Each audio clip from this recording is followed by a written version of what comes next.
Welcome to Solvetic, your channel to always learn technology easily. Below in the description, you will find useful links we used in this video.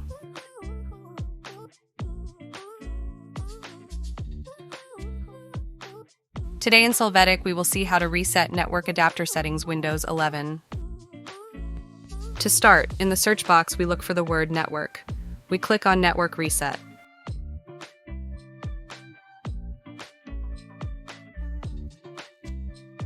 After that, click on the button Reset Now and confirm by clicking Yes.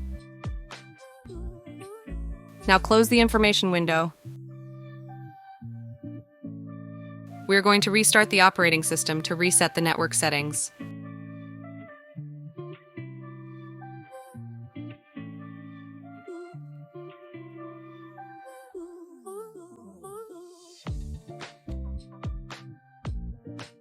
Hey, remember to subscribe Solvetic channel.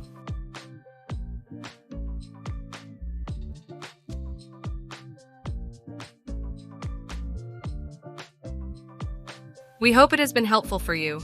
Here are links to watch more videos of your interest and subscribe to the Solvetic channel. Thank you.